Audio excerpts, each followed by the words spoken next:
2022년이 오늘까지 12일 남았습니다. 2022년에 좋았던 22가지 일을 워싱턴 포스트가 선정했습니다. 미국 역사상 처음으로 의회가 전직 대통령 트럼프를 반란 음모 혐의 등으로 기소할 것을 권고하는 결정을 내렸지만 중요한 공화당 연방 상원 의원들은 트럼프에게 방어막을 쳐주지 않고 있습니다. 연방 대법원이 팬데믹 시대의 이민 정책인 타이틀 42를 끝내지 말라는 임시 판결을 내렸습니다. 임시 명령입니다. 타이틀 42는 트럼프 시대의 공공건강을 이유로 이민자를 신속하게 추방하기 위해 만든 정책입니다. 영화 제작자 하비 와인스틴이 LA 배심원단에 의해 영화배우 강간 등 3가지 혐의에 대해 유죄 판결을 받았습니다. 뉴욕주 판결로 23년 징역형을 살고 있는 그는 항소를 해도 감옥에서 여생을 보내게 됩니다. LA타임스 영화평론가도 올해의 영화에 헤어질 결심을 포함시켰습니다. 그가 가장 좋아한 영화는 지금 이란에 수감된 감독이 만든 노베어스입니다. 이란과의 핵협상은 죽었다고 말한 바이든 대통령의 음성이 담긴 비디오가 드러났습니다. 푸틴 러시아 대통령은 드물게 러시아가 병합한 우크라이나 지역에서 도전을 받고 있다고 시인했습니다. 젤렌스키 우크라이나 대통령은 러시아군에게 포위된 우크라이나 동부 도시를 방문했습니다. 2차 대전 중 나치 캠프에서 타이피스트로 일했던 97세의 할머니가 나치에 가담했다는 혐의로 독일 법원에서 유죄 판결을 받았습니다. 여러분 안녕하십니까? 오늘의 미국 강혜신입니다. 이제 오늘부터는 연말 준비를 안 하신 분들은 조금 바빠지시겠죠? 다시 말씀드리지만 운전도 조심조심 걸어 다니실 때도 눈길 미끄럽지 않더라도 조심조심 하시기 바랍니다. 오늘은 먼저 워싱턴 포스트가 2022년이기 때문에 22가지를 선정한 것 같습니다. 올해 한 해 동안에 좋은 일이라고 good thing이라고 표현을 했습니다. 그런 22가지 good things를 정리를 했기 때문에 어떤 일이 일어났는가 여러분들과 함께 돌아보겠습니다. 이 내용에서 22가지 이슈니까 22가지 가운데서 대부분은 오늘의 미국의 그 청취자 여러분들은 알고 계실 것 같고요. 그런 것들을 그 워싱턴 포스트는 올해 있었던 아주 좋은 일로 꼽았구나라고 생각하시면 되겠고 그 가운데 몇 가지 정도는 나는 처음 들어보는 일인데 이게 올해의 good things에 선정될 만큼 추세였단 말이야 하는 것도 있습니다. 그런 이슈 가운데서는 미국의 많은 그 한인이 아닌 다른 인종들과 한인들이 관심을 갖고 있는 부분이 다르기 때문에 그런 차이가 날 수도 있고요. 아무튼 지금부터 넘버 1부터 넘버 22까지를 말씀을 드리겠습니다. 그런데 아마 한국 사람들은 22부터 시작해서 넘버 1으로 가잖아요. 워싱턴 포스트의 의도는 제 생각에 22 맨 마지막 것을 가장 강조하고 싶었구나 이런 느낌이 들었거든요. 지금부터 넘버 1부터 보겠습니다. 설명이 필요 없는 우크라이나가 아직도 건재하다. 2월 24일 러시아의 공격을 받고 몇 군데는 러시아가 합병했다고 선언했음에도 불구하고 아직도 건재하다. 넘버 2, 미국 유권자가 극단적인 후보들을 거부했다. 더 이상 설명이 필요 없는 얘기고요. 11월 중간 선거에서 전부 나왔었던 특히 이 부분은 이제 공화당을 중심으로 그런 일이 있고 오히려 민주당에서도 마찬가지네요. 아주 극단적으로 극좌적인 시각이나 정책을 들고 나온 후보는 중도 성향의 온건한 후보에게 떨어졌습니다. 넘버 3, 2022년에 있었던 좋은 일, 가솔린 값 더 이상은 가슴을 쾅쾅 칠 정도로 비싸지 않다. 넘버 4입니다.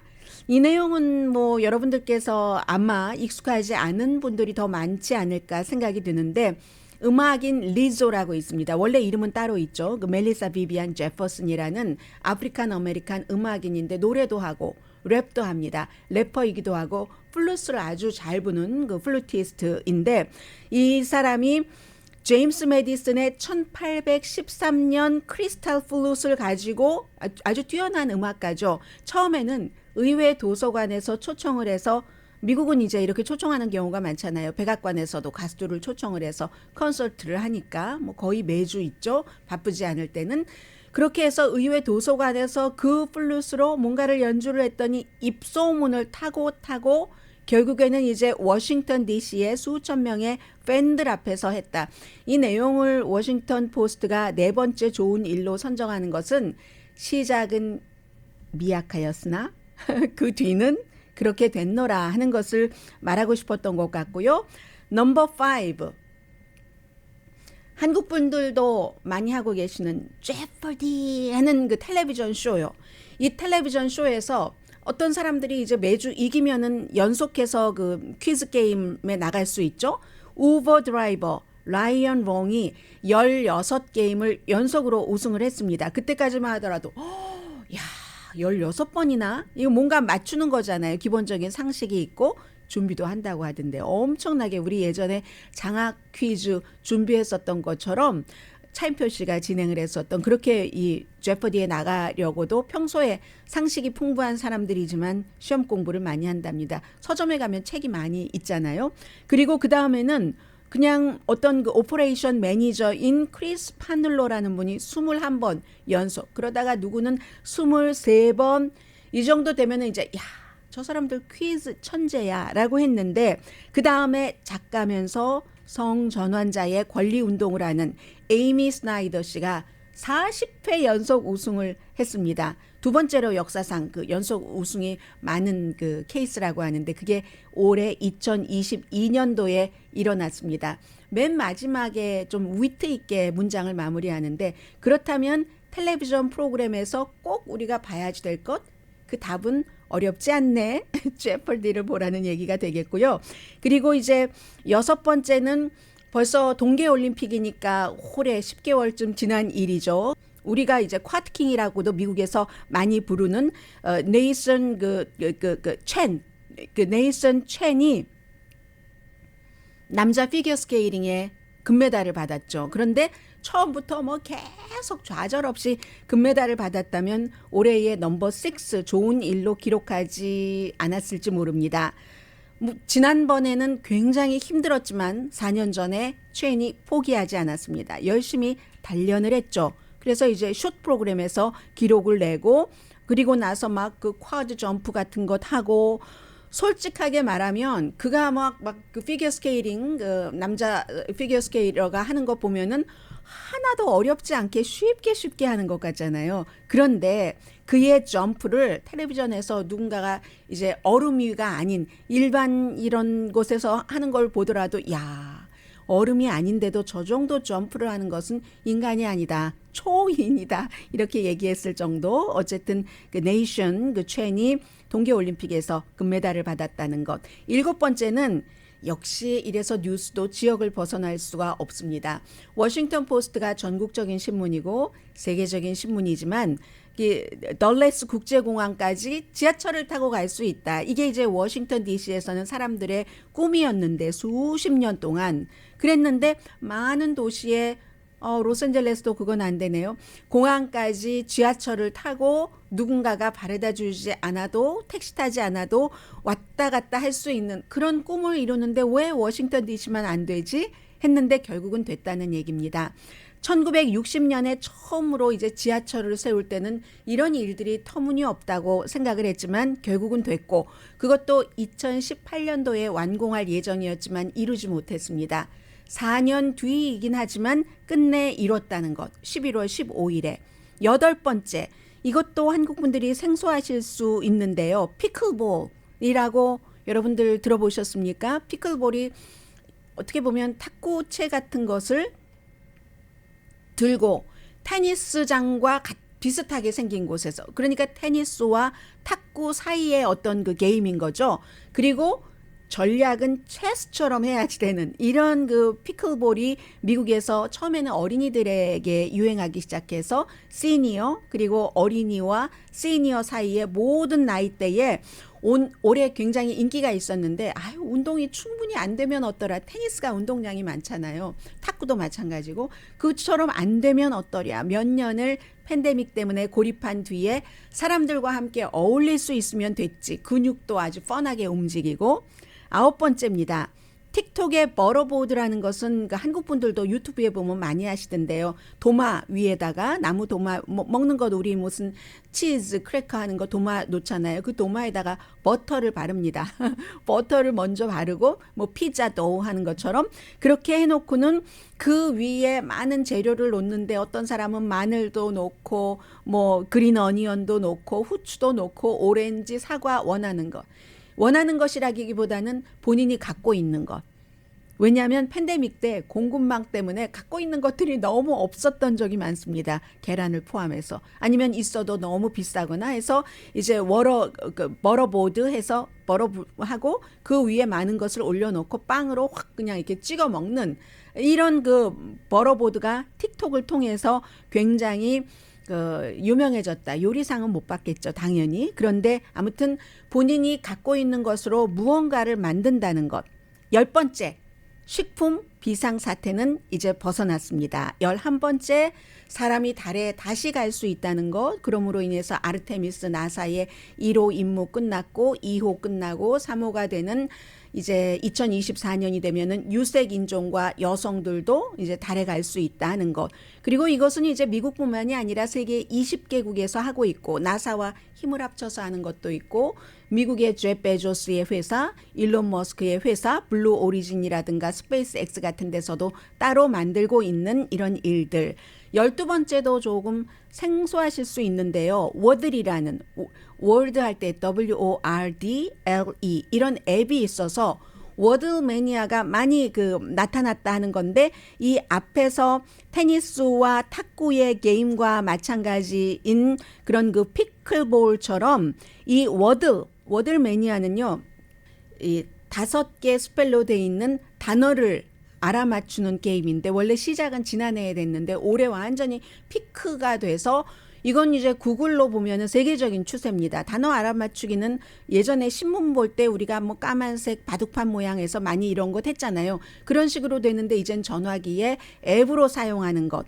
뉴욕타임스가 오죽하면 이 게임을 샀잖아요. 올해 1월 달에. 그랬더니 뉴욕타임스와 라이벌이라고도 할 수 있는 워싱턴 포스트의 스태프들도 그 뉴욕타임스가 주인인 그 게임 너무 재미있어요 한다는 것 아니겠어요? 그런 거. 그리고 이 지금 제가 선정하는 이것 자체는 워싱턴 포스트가 선정한 것들입니다. 13번째. 건강보험 소유자가 기록적으로 많아서 이제는 미국에서 8%만이 건강보험을 갖고 있지 않습니다. 2020년 초를 볼 때 기록적으로 건강보험 없는 사람이 낮고 그것도 특히 유색 인종의 건강보험 가입률이 굉장히 높아졌는데 어떻게 그렇게 됐는가? 팬데믹이 우리에게 나쁜 것을 줬지만 아메리칸 그 구조 법안이라고 해서 뭔가를 만들어서 여러분들께 돈으로도 지원을 해드렸고 그 법안에서 사람들이 이렇게 건강보험을 들 수 있도록 정부가 많은 보조를 해서 심지어 그 메디케이드 가입도 굉장히 쉽게 했다는 얘기입니다. 의료비도 낮아졌고요. 14번째는 400만 명 이상이 올해 일자리를 새로 얻게 돼서 팬데믹이 일어나고 29개월 만에 팬데믹 이전으로 실업률은 회복이 됐다. 15번째 2022년 올해 좋은 일은 속편과 무슨 뭐 이런 것들이 많이 제작이 돼서 뭐 HBO의 프로그램, 뭐 아마존 프라임의 프로그램, 디즈니의 프로그램 많잖아요. 뭐 하우스 오브 드래곤이라든가 이건 미국 사람들이 많이 본 그런 것들이죠. 그리고 무슨 뭐 링스 오브 파워라든가 또 뭐가 제임스 카메론의 지금 이 영화 아바타 그리고 또 그 탐 크루즈의 탑건, 메이버릭 같은 것 이런 것은 주인공은 그 당시에 주인공은 우리가 좋아했었는데 주인공을 그래서 그 좋아하는 주인공을 그대로 두면서 스토리를 조금 바꾸는 이런 것. 16번째는 많은 학부모님들 공감하십니까? 학교가 드디어 오픈했다. 올해 1년 내내 오픈한 학교가 대부분이고 이제 스쿨버스도 운행이 되는 것. 17번째는 역시 워싱턴적이기도 하지만 이건 전국적인 추세이기도 하죠. 워싱턴 풋볼 팀이 새로운 이름을 가졌는데 워싱턴 커맨더스라는 이름. 그전에는 원주민을 상징하는 레드스킨스였었잖아요. 18번째 초당적인 총기 법안도 통과됐고 무슨 동성 결혼이라든가 다른 인종 간의 결혼도 보호할 수 있는 연방 대법원에서 어떤 판결을 내리더라도 그런 법안, 또 칩 앤 과학법이라는 것을 통과시켜서 미국이 중국과 경쟁을 할 수 있도록 이런 내용들에 대해서 한국이라든가 다른 나라에서는 우리에게 피해가 된다 하고 싫어할 수도 있지만 미국적인 입장에서는 이렇게 당파 싸움이 심한 때 적어도 이런 굵직한 법안들을 초당적으로 공화당의 협조가 없으면 통과되지 않을 텐데 통과됐다 해서 18번째 좋은 일로 선정을 했습니다. 항상 양극화 시대에도 여전히 뚫고 들어갈 만한 초당적인 일을 할 수 있는 부분은 미국에 남아있다는 거죠. 2023년도에는 더 많이 보고 싶습니다. 워싱턴 포스트가 본인들의 느낌을 지금까지 달지 않더니 달았습니다. 19번째는 미국의 빚이 역대 최고다는 얘기는 많이 들으셨을 겁니다. 지금 뭐 30조가 넘어서 31조가 넘는데 그런데 이 빚이 크게 늘어난 이유를 공화당은 돈도 없는데 너무 돈을 많이 써 민주당이 지출을 많이 해라고 하는데 팬데믹 시대에 예를 들어 많은 지출이 있었고 그런데 또 다른 법이라는 것을 인플레이션 리덕션 액트라는 것을 통해서 완전하지는 않지만 처방약 값도 여기에 이제 들어가 있어서 법안 이름과 꼭 일치되지는 않습니다. 그리고 많은 것들이 주고받기를 해야지 되기 때문에 양당에서 처방약 값 줄이기도 하고 기업의 세금을 조금 인상시키고 그러면서도 기후변화 같은 것을 잡는다 하는 것이 인플레이션 줄이기, 인플레이션 리덕션 법입니다. 그것으로 인해서 전체적으로 이제 기업 법인세를 조금 올리기 때문에 세이빙이 된다는 겁니다. 빚이 많지만 앞으로 10년 동안 2,400억 달러 빚을 줄인다. 20번째, 인공지능. 이건 논란이 많은데요. 인공지능이 드디어 자신들의 그 할 자리를 찾았다는 겁니다. 처음에는 인공지능과 로봇 막 득세하면서 걱정을 많이 했죠. 무슨 블루칼라 일자리, 트럭 드라이버라든가 이런 분들의 일자리만 뺏어갈 것이라고. 그런데 지금 와서 보니까요.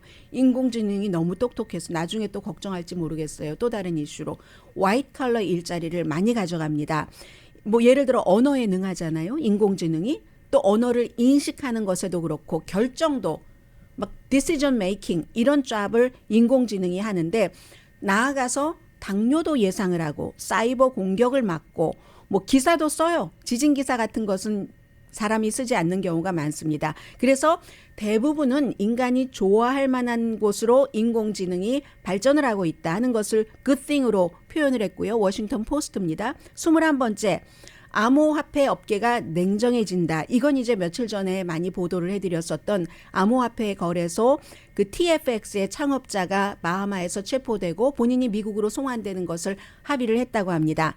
언제나 암호화폐, 디지털 화폐가 돈을 벌지는 않는데 그것도 전통적인 투자처럼 함정이 많은데 지금까지는 규제도 조금 부족했고 해서 이런 일들이 많이 사람들이 지금 뭐 TFX를 통해서 뭐 돈거래를 하셨던 분들은 돈을 뺄 수 없게 돼 있고 하는 그런 어려움 같은 것을 소비자는 인식을 하게 됐고 경고가 됐다는 얘기죠.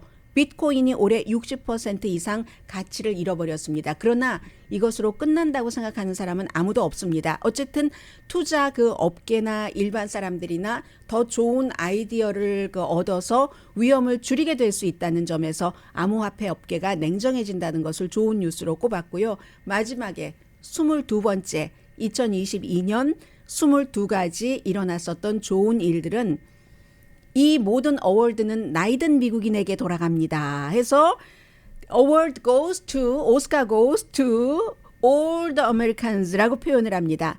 뭐 30세 미만에서 뭔가를 이룬 사람들 이런 리스트들을 우리가 많이 봤잖아요. 그런데 토니 베넷이 I left my heart in San Francisco의 토니 베넷이 95세입니다.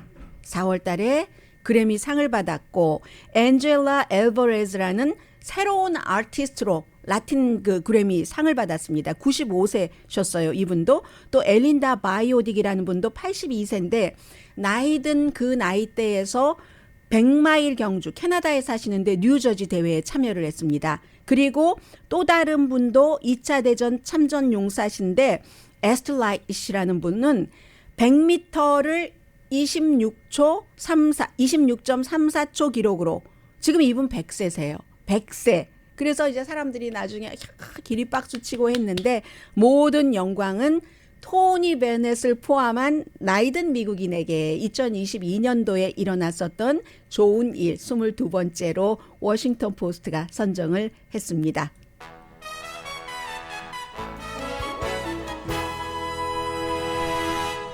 12일 남았으니까 지금부터 12가지 정도 하고 싶었었는데 못했던, 하고 싶어서 뭐 즐긴다 지금 그럴 타임은 아닌 것 같고 해결을 해야지 되는데 해결하지 못한 거 12가지 한번 적어서 해볼까요? 하루에 하나씩만이라도?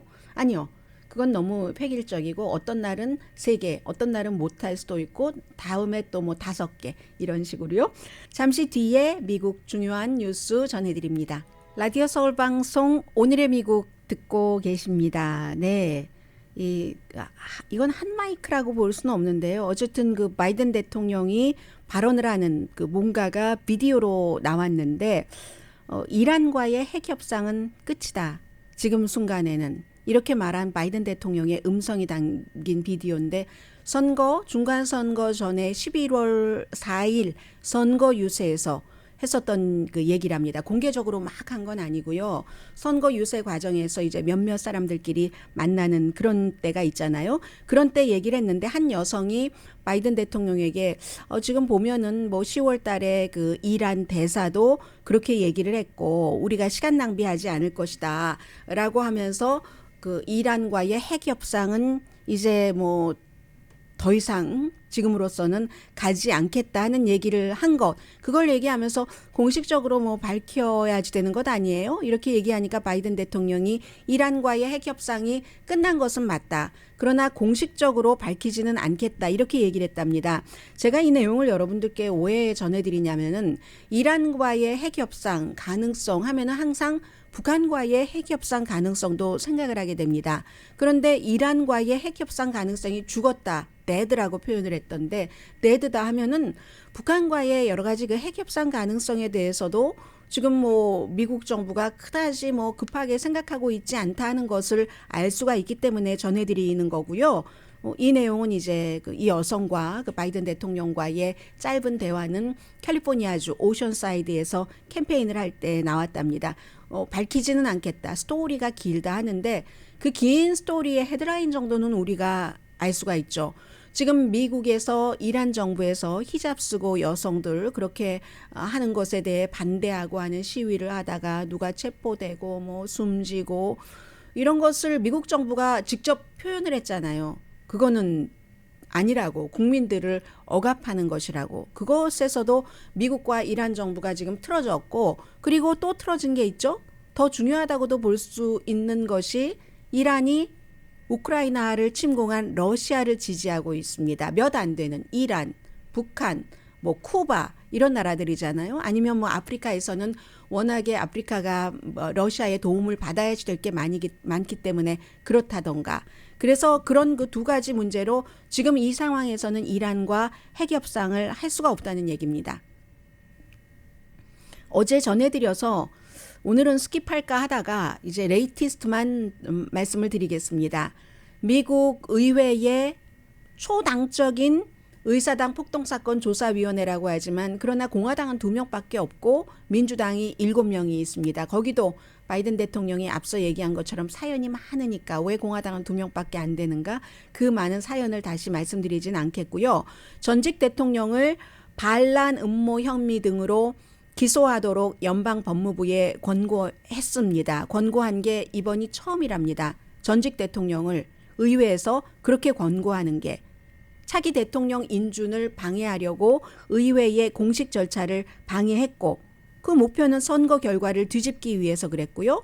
그래서 그 같은 반란을 지원을 했고 뭐 미국을 아주 후지게 사취하는 그런 공모를 했고 선동적인 음모. 결국은 이 모든 것들이 미국 헌법을 지키고 나라를 지키겠다고 한 그런 선서한 대통령의 의무를 저버린 것이다. 그리고 18개월 동안 수많은 사람들을 인터뷰를 했고 그것도 비디오 증언이잖아요. 그런 것을 해서 우리는 충분히 증거가 있다라고 얘기를 하고 있습니다. 트럼프 전 대통령은 누군가가 나를 쫓으면 내 주변에는 나를 보호하는 보호막이 쳐진다. 그런 사람들이 더 강하게 모이기 때문에 그리고 나는 결국 죽지 않는다. 내가 죽지 않고 보호막이 강해진다는 것은 나의 정치적인 힘이 더 세진다는 것을 뜻한다. 이게 트럼프 대통령의 입장입니다. 그리고 이제 의회에서 꼭 트럼프 전 대통령뿐만이 아니라 케빈 맥카티 공화당의 차기 하원 의장이 될 것으로 보이는 하원 의원이나 다른 사람들도 의회의 조사에 협조하지 않았다. 이런 것으로 윤리위원회에 회부하지만 아무튼 포커스는 트럼프 전 대통령에 가 있는 거고요. 그리고 중요한 것은 공화당이든 민주당이든 가릴 것 없이 초당적으로 법안을 통과시켰는데 그것은 추후에는 이런 일이 일어나지 않도록 그 일이 아무 일 아니고 좋은 일이라면 왜 그런 일이 일어나지 못하도록 꼼꼼하게 법안을 만들어서 공화당 의원, 민주당 의원들이 같이 통과를 시킵니까? 의사당 폭동 사건은 일어나서는 안 됐다는 일이라는 것을 공화당 정치인들도 시인을 하는 겁니다. 그래서 많은 공화당의 상원 의원은 트럼프 전 대통령을 이 점에 있어서 방어하지 않습니다. 미치 매코넬 공화당 상원 원내대표가 가장 중요한 인물이고 미치 매코넬 공화당 상원 원내대표는 상원 원내대표를 오래 지냈기 때문에 본인의 정치적인 동지들이 많습니다. 그의 동지들도 트럼프 전 대통령을 보호하지 않는데 어제 뭐라고 얘기를 했냐면 국가 전체가 안다. 그날 1월 6일 그날의 일에 책임이 누구에게 있는지 국가 전체가 안다라고 얘기를 했거든요. 이건 그 사건이 있고 나서 바로 미치 매코넬 공화당 상원 원내대표가 했었던 말이기도 합니다. 케빈 맥카티도 그렇게 말했었어요. 나중에 정치적인 이해득실을 따지다가 그런 말을 뭐 슬슬 걷어내기는 시작했지만 미치 매코넬이 한 말이 딱 그거 하나입니다. 국가 전체가 사람들은 그날 책임이 누구에게 있다는 것을 안다. 그 이외에는 더 이상 지금 할 말이 없다라고 얘기를 했고요. 의회 조사단이 트럼프 전 대통령이 정말 무슨 반란 음모를 지지했다 이런 혐의로 형사 기소해야지 된다라고 연방 법무부에 권고를 했는데 그 증언에는 뭐가 들어가 있냐면요. 비디오 다 촬영을 했는데 호프 힉스라고 저는 유난히 오늘의 미국에서 호프 힉스라는 사람을 많이 말씀드렸습니다. 젊었지만 그 당시에 뭐 20대 후반도 아니었어요. 처음에는. 그리고 뭐 정치 경력 같은 게 없었던 사람이니까 모델하다가 트럼프 전 대통령 눈에 들어서 백악관에 같이 들어가게 됐고 대통령 옷 입고 있을 때 다림질까지 스팀 다림질까지 해준다는 다른 사람들 말하면 화내도 호프 힉스가 말하면 화내지 않는다는 해서 사람들이 또 성격도 좋고 해서 네가 말해 트럼프 대통령에게 이렇게 했고 중간에 또 호프 힉스네 집도 부자고 해요. 해서 뭐 아쉬울 것도 없고 백악관을 떠났었는데 다시 불러들였죠. 다시 불러들일 때는 처음과는 달리 아주 중요한 직책으로 무슨 시니어 보좌관 이런 형태로 그 호프 힉스가 한국 방문 트럼프 대통령이 한국 방문할 때도 같이 동행했었어요. 호프 힉스가 의회에서 증언을 한 비디오 테이프가 나왔습니다. 트럼프 전 대통령 1월 6일 의사당 폭동 사건 여기에 대해서 대통령님의 레가시가 우려됩니다. 이렇게 하면 안 된다. 뭐 이런 식으로 얘기를 했겠죠. 그랬더니 트럼프 전 대통령이 그때 했었던 말이 호프 힉스의 말입니다. 내가 지면 아무도 나의 레가시에 대해서 말하지 않아. 그래서 레가시 같은 건 상관없어. 이기는 것만이 전부야. 그래서 이겨야지 되기 때문에 바이든 인준을 방해하기 위해서 그런 일을 했었다는 것이 의회의 조사단의 결론입니다. 호프 힉스의 증언 지금도 텔레비전에 나오네요. 비디오로 얘기를 하고 있는 건데 한번. And I was becoming increasingly concerned that we were damaging his legacy. 그의 레가시를 데미지하는 게 걱정됐다는 얘기요. Nobody will care about my legacy if I lose. The only thing that matters is winning. 네, only matter is winning이라고 얘기를 하죠. 호프 힉스 이런 것까지 포함돼서 그렇다. 그런데 정치적인 데미지는 이미 줬습니다. 트럼프 전 대통령이. 그렇지만 마가 그 공화당이 38%나 되고 마가 공화당은 아직도 트럼프 전 대통령을 한 68% 정도는 지지하고 있고 무엇보다도 의회 조사단이 내놓은 증거와 이걸 이제 형사법으로 기소를 하고 나중에 이제 어디까지 갈 때는 의회의 조사단이 내놓는 것보다는 더 분명한 증거를 내놔야지 되기 때문에 연방 법무부에서 이제 기소할지 기소하지 않을지 여부를 결정하는데 그건 아주 그 입증하기가 어렵다는 거죠. 이 각각의 혐의를 유죄다라고 입증하기는 굉장히 어렵다 하는 것 전해드리고요. 잠시 뒤에 또 소프트한 뉴스, 하드한 뉴스 섞어서 전해드리겠습니다. 연말이니까 뉴스도 이제 이렇게 섞어서 전해드려야지 되는 그럴 일들이 있죠.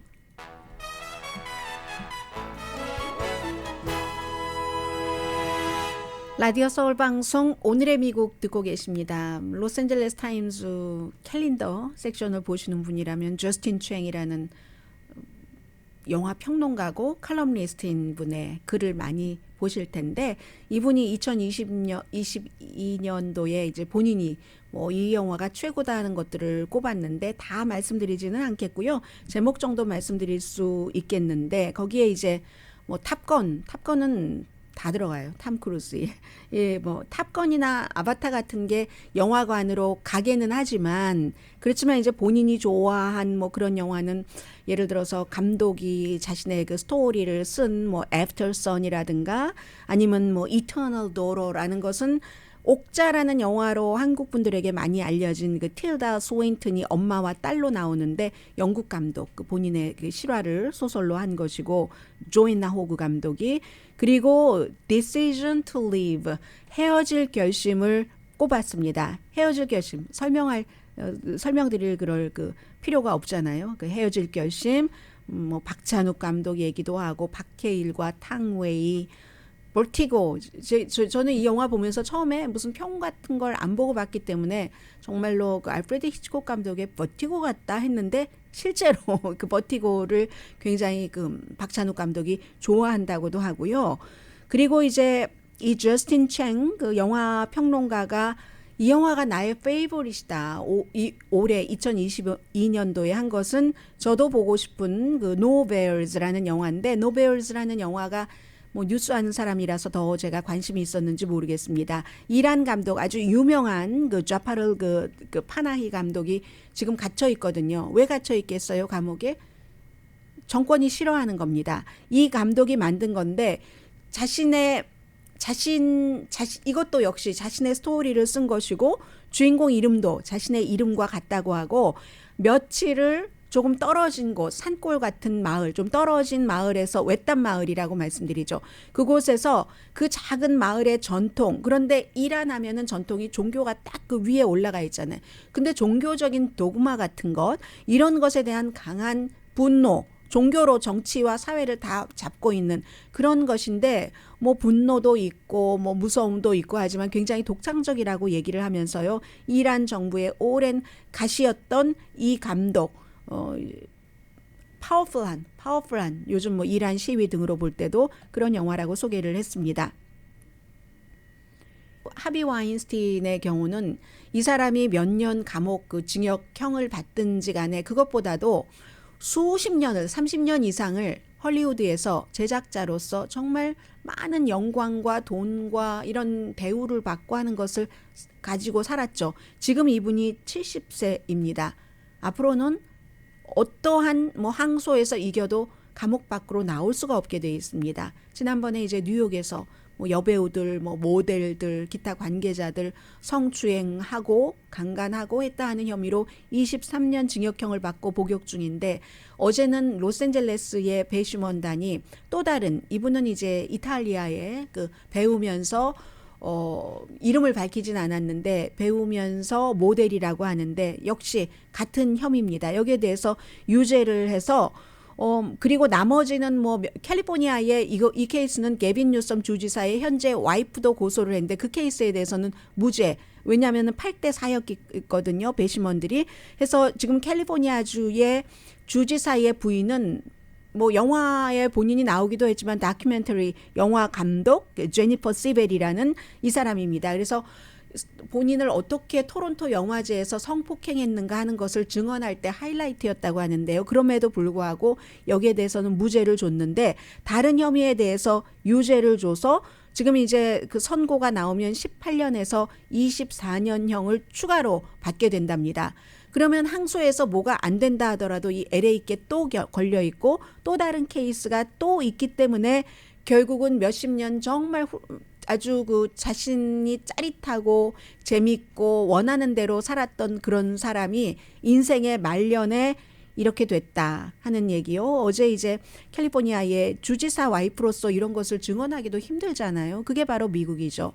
그 시벨 뉴섬이라는 이 다큐멘터리 영화 감독 배우인데 와인스테인의 변호사가 변호를 하면서도 여전히 성차별주의, 여성 혐오, 괴롭힘 등의 전술로 생존자를 위협하고 비하하고 조롱했다라고 얘기를 했는데 왜냐하면 포인들도 원했으니까 그랬지. 아마 유명해지지 않았다면 게빈 뉴섬 와이프도 또 다른 창녀에 불과했을 거야. 이렇게 이제 모욕을 줬다는 얘기입니다. 연방 대법원 판결 간단히 전해드리자면 연방 대법원이 팬데믹 시대의 이민정책 타이틀 42가 내일로 이제 끝나게 돼 있었는데 이걸 계속 일단 해라라고 급하게 임시 명령을 내렸습니다. 임시 명령 같은 것은 한 사람이 하잖아요. 이번에는 존 로버츠 연방 대법원장이 했는데 트럼프 전 대통령이 팬데믹 때 공공 건강을 이유로 뭐 멕시코 이쪽에서 이렇게 올라오는 사람들을 금방 신속하게 추방할 수 있도록 하는 게 타이틀 42입니다. 이걸 이제 바이든 대통령이 내일로 그만하려고 했는데 하급법원과 항소법원과 이런 데서 이제 판결이 나올 때 없애라 하는 판결이 나오고 그러니까 또다시 아주 보수적인 주에서 애리조나의 검찰총장을 필두로 해서 뭐 텍사스 이런 데서 조인을 해서 항소를 한 겁니다. 항소법원의 판결이 나오지 않았습니다. 그래서 연방대법원에서는 항소법원의 판결이 나올 때까지는 그냥 시행해라. 트럼프 전 대통령 때 했던 것을. 왜냐하면 하급법원에서는 이건 없애야지 된다라고 판결이 나왔거든요. 너무 독단적인 그런 그 정책이었다 했고 공화당의 주들에서는 우리 주에 위험하다라고 했고 존 로버츠 대법원장은 딱 한 페이지짜리 그 명령문 판결문이었는데 임시로 항소법원의 최종적인 판단이 나올 때까지 계속 타이틀 42 유지해라 하는 그러니까 이제 국토안보부에서는 이건 이제 바이든의 국토안보부잖아요.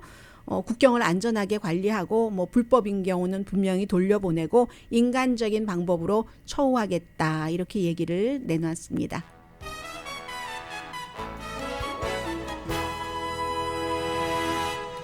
라디오 서울 방송 오늘의 미국 듣고 계십니다. 그런데 여기서 어디서 이렇게 소리가 나는 것 같죠? 환청인가요? 환청인가요? 아니죠? 네. 자, 이어령 선생님의 환각의 달이라는 소설이 생각이 나서 잠시 제가 머뭇거렸습니다. 그런데 여전히 저는 소리가 나는데요. 환각이 어디 있나요? 그럴 리는 없는데. 네, 우선 그 러시아의 군사적인 도전이 있다는 것을 블라디미르 푸틴 러시아 대통령이 아주 그 드물게 인정을 했습니다. 도네츠크, 루안스크 그리고 자포리지아 그 원자력 발전소 있는 헤르손 이곳이 다 본인이 병합을 했다 하고 선언을 한 지역인데 도전이다라고 지금 벨라루스에 가 있잖아요. 벨라루스 대통령과 함께 그 만났는데 알렉산드로 루칸세코 대통령과 만났는데 뭐 국빈 방문을 하고 있습니다. 그래서 사람들은 벨라루스 쪽으로 가서 뭔가를 더 작전을 하는 것 아니야? 우크라이나에 대해서 이런 걱정을 하고 있고 우크라이나의 젤렌스키 대통령은 바흐무트라는 우크라이나 동부고 지금 완전히 최전선에서 러시아에 의해 포위된 곳을 대통령이 방문을 한 겁니다. 당연히 알리지 않고 비밀리에 방문을 했고 러시아가 몇 주일 동안 계속 공격을 하고 있는데 군인들을 만나서 뭐 격려도 하고 상도 주고 그런 뜻으로 말하자면 작전 상황도 보고 병참 지원도 하고 추가 조치를 하기 위해서 대통령이 직접 갔다는 얘기입니다. 러시아 드론이 지금 계속 그 우크라이나의 수도의 주요 시설을 공격을 하고 있고 그리고 이제 미국 등을 포함한 다른 나라에서는 어떤 그 러시아의 공격을 막을 수 있는 무기들을 보내고 있고, 우크라이나가요, 이것도 이제 새로운 추세인데 드론 방송을 시작을 했답니다. 러시아 군인에게 항복하라. 명분 없는 전쟁에서 본인들의 생명도 위협이 되는 일을 하지 말고 젊은 용사들이여 항복하라. 이런 드론 방송을 한다고 하는 얘기 들리고 있습니다. 겨울철에 참 추운데요. 2차 대전 중에 나치에 동조했었던 사람들을 독일이 이제 그 재판에 회부를 해서 유죄를 주는 것은 너무 잘 알고 있습니다. 그런데 이번에는 97세의 할머니입니다. 나치 캠프의 타이피스트, 그리고 속기사로, 사령관의 속기사 타이피스트로 일하셨는데 당시에는 21살이 안 됐었던, 그래서 청소년 재판을 받기를 원했던 적도 있고, 그리고 할머니가 또 겁이 나니까 도망쳤다가 경찰에 체포되기도 했는데 결국은 유죄 판결을 받아서 2년 집행유예 선고를 받았습니다. 1943년부터 45년 4월까지 10,000건 이상의 살인 공범이다. 이게 이제 슈투트호프 수용소의 사령관 사무실에서 근무를 하면서 그곳에서 이제 몇만 명이 당연히 독극물 등등으로 숨졌을 테고요. 이걸 이제 독일이 직접 아직까지도 하고 있는 일입니다. 독일의 이 같은 그 결단 같은 것은 독일이 그 과거를 후회하고 거기에 대한 어떠한 그 조치를 취하고 있다는 것을 나타내지만, 그럴 때마다 계속 어떻게 전범 나치들이 행위를 했는가, 막 나중에 그 숨지게 할 때 유대인들을 추운 겨울에 밖에 놓고 뭔가를 뭐 가스 등등을 통해서 숨지게 하면서도 숨질 때까지 옷도 안 입혔다는 거잖아요. 그런 일들을 계속 상기를 시키고 있는 겁니다. 그 잔인성, 그리고 어떤 인종에 대한 이 같은 잔인성은 앞으로는 절대로 있어서는 안 된다는 것도 함께 알려주고 있죠. 강희신이었습니다.